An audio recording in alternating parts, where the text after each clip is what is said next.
யாருக்கு இவ்வளோ தைரியம் வந்திருக்கும் அப்படின்ற மாதிரி கோவமாக வந்துட்டு பேசிகிட்டு இருக்காங்க ஜனாமா.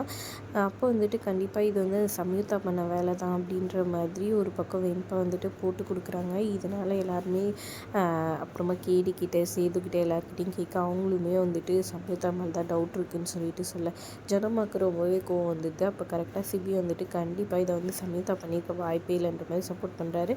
அப்புறம் வந்துட்டு அவளை ஏதாவது இது பண்ணும், அவங்க இருக்கிற வரைக்கும் இப்படி தான் பண்ணிகிட்ருப்பான்ற மாதிரி எல்லோரும் பேச அப்போ கரெக்டாக தமிழ் வந்துடுறாங்க.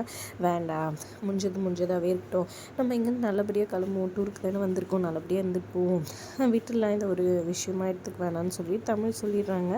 அப்புறம் சிபிக்கிட்ட ஏதோ பேசணும்னு சொல்லி கூட்டிகிட்டு வராங்க. உங்கள் கேர்ள் ஃப்ரெண்ட் தான் இல்லைன்னு சொல்ல அதுக்காக என்னை கொலை பண்ண வந்தால் கூட நீங்கள் உங்களுக்காக சப்போர்ட் பண்ணுறீங்களே, என்னை பற்றி ஒரு நாளாவது யோசிச்சிருக்கீங்களான்னு கோவமாக ஒரு மாதிரி கேட்டுட்டு போயிடுறாங்க. இதனால் சிபி அப்செட் ஆகிட்டு நேராக சம்யுக்தாவை போய் பார்க்குறாங்க. சம்யுக்தா கேஷுவலாக பேசிகிட்டு இருக்க பலார்னு ஒரு அடி கொடுக்குறாரு.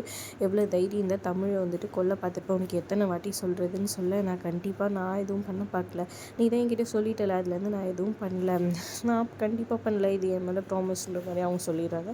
இதனால் சிபி ரொம்பவே குழப்பத்தில் இருக்கிறாரு.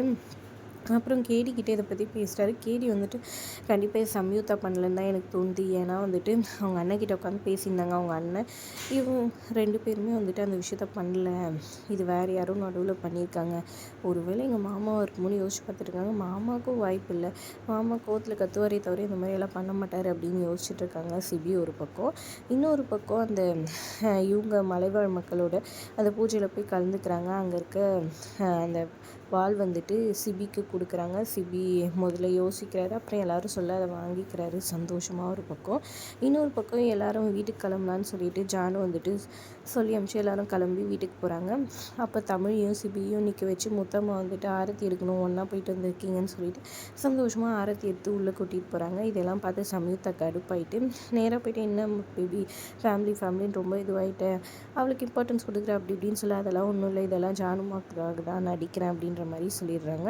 அப்புறம் சரி வா நம்ம வந்துட்டு ஒரு ஜாப்பனீஸ் குசின்னா உனக்கு பிடிக்கும்ல, அங்கே போயிட்டு ஹோட்டலில் புக் பண்ணியிருக்கேன், நம்ம அங்கே போய் சாப்பிட்டு வரலான்ற மாதிரி சொல்ல ஓகே சந்தோஷம் அப்படின்ற மாதிரி கேட்டுக்கிறாங்க. இதை கேட்டு கேடி செம்ம கடுப்பாயிறாரு. இன்னொரு பக்கம் இங்கே தமிழ்கிட்ட வந்து சிபி ரெடியாக கொஞ்சம் வெளியே போகணும்னு சொல்கிறாங்க. நான் எதுக்கு வரணும், நான்லாம் வரமாட்டேன், இங்கே தான் ஜானுமாக்காக நடிக்கணும், வெளியே போய் கூட நடிக்கணுமா, அதெல்லாம் என்னால் முடியாது, நான் வரமாட்டேன்னு சொல்கிறாங்க. நான் அவங்களுக்காக சொல்லலை, இப்போ நான் போகிறேன், நீ நானும் ஒன்றா கிளம்பி போனால் ஜானும்மா சந்தோஷப்படுவாங்கள்ல, நீ வெளியே வந்த மாதிரி இருக்கும்ல அப்படி இப்படின்னு சொல்லி பேசிகிட்ருக்காரு. இதை கேட்டுட்டு அதுக்கப்புறமா ஜானு கேடி சேது 3 பேர் பேசிக்கிறாங்க.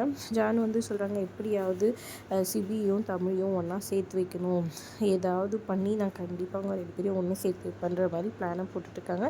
என்ன நடக்க போகுதுன்ற பொறுத்து பார்க்கலாம். வீடியோ பிடிச்சிருந்தா லைக் பண்ணிக்கோங்க. தேங்க்ஸ் ஃபார் வாட்சிங்.